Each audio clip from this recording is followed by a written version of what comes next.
তোমার বন্দি কি সত্যবান? হ্যাঁ বাবা। কেন বন্দি করে এনেছো তাকে? কি উদ্দেশ্য তোমার? শৈশব থেকে বৈভবের মধ্যে বড় হয়েছে তুমি, আজকে একজন ভিখারির ঘরণী হয়ে দাঁড়ে দাঁড়ে ভিক্ষা করে জীবন কাটাতে পারবে? সত্যবানের আয়ু খুবই স্বল্প। এই পৃথিবীতে সে আর মাত্র 1 বৎসরের অতিথি। এসো এসো মা, এতদিন তোমার চিন্তাতেই দিন কেটেছে আমাদের। তা হ্যাঁ মা, শরীর ভালো ছিল তো? হ্যাঁ বাবা। বুকটা একবারে শূন্য হয়ে গিয়েছিল রে, রাতে কিছুতে ঘুমিয়ে আসতো না। পথে কোনো অসুবিধে হয়নি তো? না মা। এইবার বলো তো মা, কে সেই ভাগ্যবান যাকে তুমি স্বামী হিসেবে নির্বাচন করে এলে?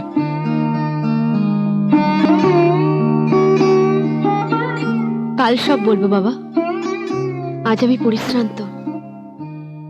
বেশ মা, তবে তুমি এখন একটু বিশ্রাম নাও। আমি যাই দেখি একটু কল্যাণজির সঙ্গে দেখা করে আসি। বাবা, বলো মা। আমার সাথে একজন বন্দী আছে। বন্দি? তা কি অপরাধ তার?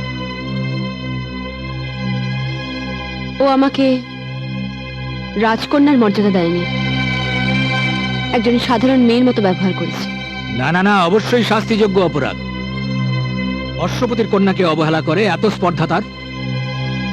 তুমি চিন্তা করো না মা, আমি কারাধ্যক্ষকে নির্দেশ দিচ্ছি অবিলম্বে তাকে যেন অন্ধকূপে নিক্ষেপ করা হয়। না বাবা, বন্দীকে আমি আমার নিজের কাছেই রেখেছি। ওর শাস্তির ব্যবস্থা আমি নিজেই করব। তুমি নিজেই তার শাস্তির ব্যবস্থা করবে? বেশ, তাই হবে। মা, কাল সূর্যোদয়ের পরে ওর বিচার হবে, তখন তোমাকেও কিন্তু আসতে হবে। আসবো। আমি এখন আসি। আয়। আসি বাবা। এসো মা।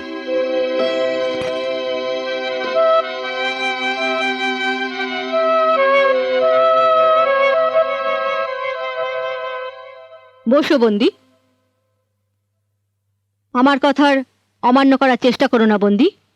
জ্যোতি, ওকে বসিয়ে দাও। বসো। সাবধান, যুথি, ফলাহারে অভ্যস্ত বনবাসীরা বড় কোমল হয়। দেখো যেন আঘাত না লাগে। বিচার কক্ষে অবান্তর প্রশ্ন ঠিক নয়। রাজকুমারী, এবার বলো তোমার কি অভিযোগ? ধর্মাদেশ, এই বনবাসী নাকি রাজপুত্র, অথচ একজন সমর্থ যুবক হওয়া সত্ত্বেও তার পিতার রাজ্য পুনরুদ্ধারের কোনো চেষ্টাই সে করেনি। বৃদ্ধ অসহায় পিতার প্রতি অবহেলা, নিজের অধিকার রক্ষায় উদাসীনতা, এসব অবশ্যই গুরুতর অপরাধ।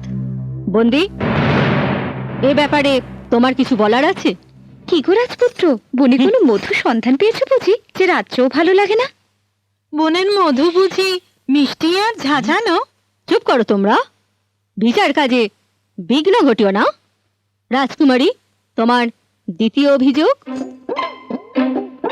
আমার সৈনিকেরা যখন ওকে বন্দি করে, তখন ও সশস্ত্র হয়েও ও ওদের বাধা দেওয়ার চেষ্টা করেনি।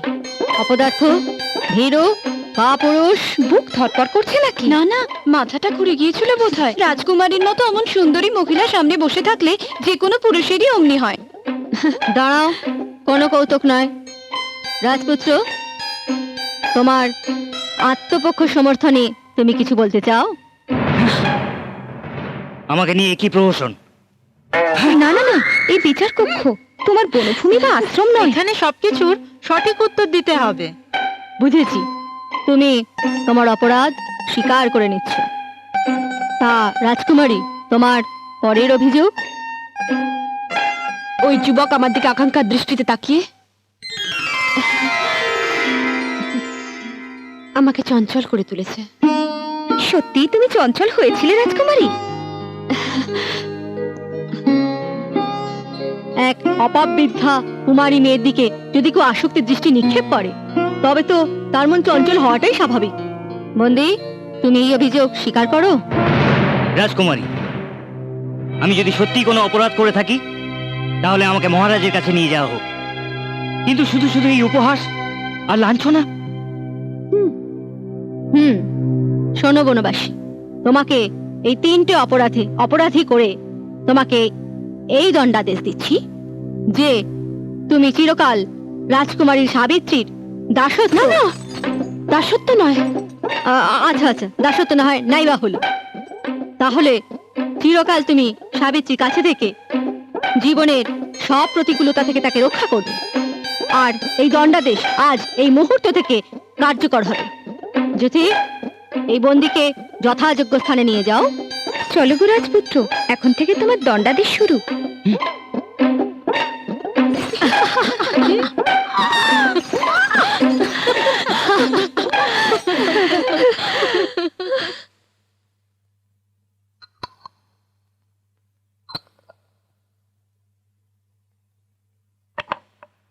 এবার রাজকন্যাকে ডাকো।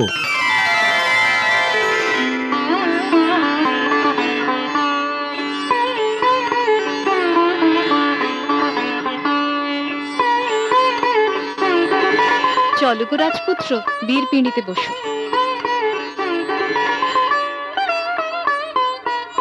এসো মা, বসো। বসো। হ্যাঁ, ওদের কণ্ঠে মালা দুটি পরিয়ে দাও। ওকে দাও। নাও, করে নাও তো। হ্যাঁ, এবার তোমার হাতটি দাও। দাও মা।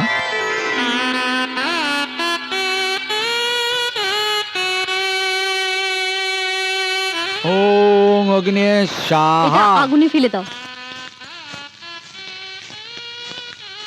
ওম অগ্নে স্বাহা। ওম অগ্নে স্বাহা। কি বলছেন কৌশিক দেব? সাবিত্রী যাকে বন্দি করে এনেছে সে সত্যবান? হ্যাঁ মহারাজ, সে সত্যবান। কিন্তু সত্যবানের সঙ্গে ওর দেখা হলো কি করে? কাম্যক বনে, আমাদের আশ্রমের খুব কাছে। কিন্তু সাবিত্রী তো বিনা অপরাধে সত্যবানকে এভাবে বন্দি করবে না। সত্যবান দরিদ্র, সেটাই বোধহয় তার সবচেয়ে বড় অপরাধ। না না কৌশিক দেব, আপনি যা ভাবছেন তা নয়। সাবিত্রী তো সত্যবানের কথা কিছুই জানে না। আপনারা একটু বসুন, আমি আসছি। এসো মালতী।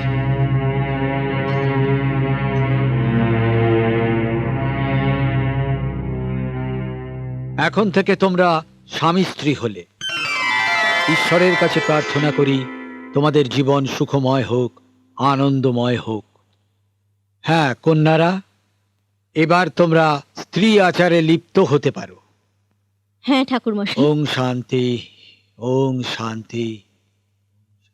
এই নাও গো রাজপুত্র, এবার তোমার ভালোবাসা চিহ্ন আমার সখী স্মৃতিতে সুন্দর করে পরিয়ে দাও দেখি। রাজকুমারী, রাজকুমারী, মহারাজ আসছেন, বাবা আসছেন।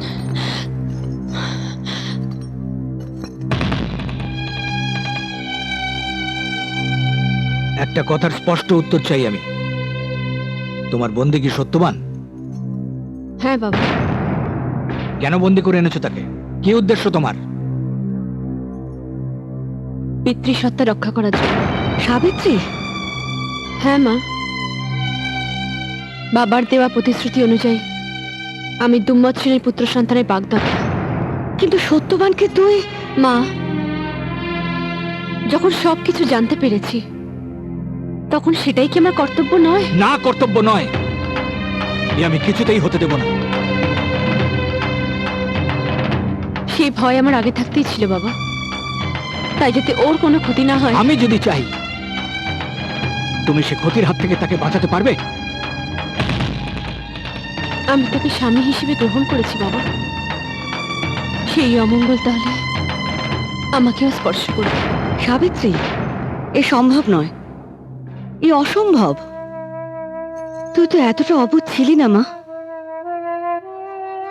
মা, আমি অনেক ভেবেচিন্তে সিদ্ধান্ত নিয়েছি, আজ আর সেখান থেকে ফেরার কোনো উপায় নেই। কিন্তু সত্যবানকে স্বামী হিসেবে মেনে নেওয়ার ফলটা কি তুমি জানো? জানি বাবা, চরম দারিদ্র আর অসচ্ছলতা। শৈশব থেকে বৈভবের মধ্যে বড় হয়েছে তুমি। আজকে একজন ভিখারির ঘরণী হয়ে দাঁড়ে দাঁড়ে ভিক্ষা করে জীবন কাটাতে পারবে? বলো, পারবে তুমি?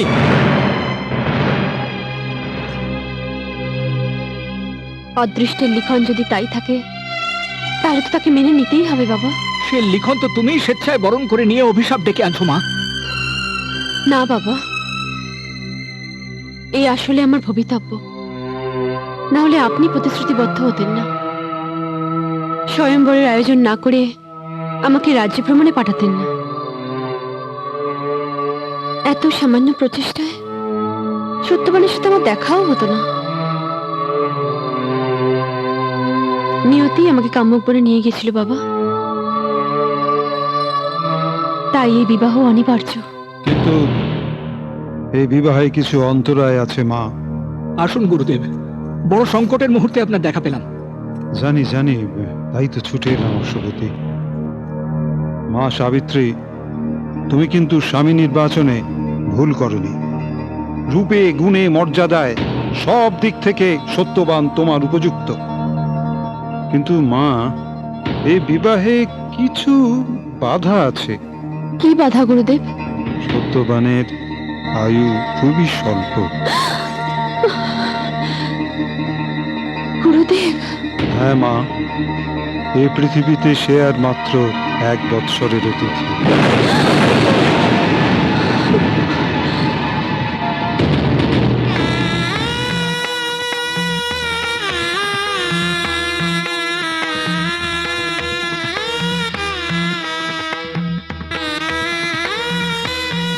এক বছর? 1 বছর? গুরুদেব, আপনি সত্যি এক ভয়ঙ্কর ভবিষ্যতের হাত থেকে রক্ষা করলেন আমাদের। শুনলি তো মা, সত্যবানের পরমায়ু আর মাত্র 1 বৎসর। এই বিবাহ অসম্ভব, হতে পারে না। সাবিত্রী, সাবিত্রী মা, শুনলি তো মা? সাবিত্রী, শুনলি তো মা? এ বিবাহ হতে পারে না, এ বিবাহ হতে পারে না। সাবিত্রী, সাবিত্রী শোন, শোন মা, সাবিত্রী। সাবিত্রী,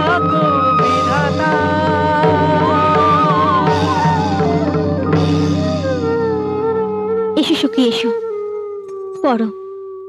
না গো, তাড়াতাড়ি সিঁদুরটা পড়ো দেখি।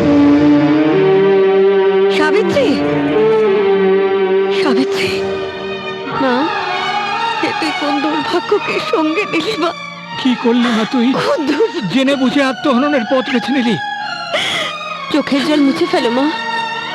তোমাদের কন্যার ভাগ্যে যাই থাকুক না কেন, একজন পতিব্রতা নারীর আদর্শ নিয়ে আমি জীবনের পথে এগিয়ে যেতে চাই। তুমি আমাদের প্রাণ ভরে আশীর্বাদ করো মা।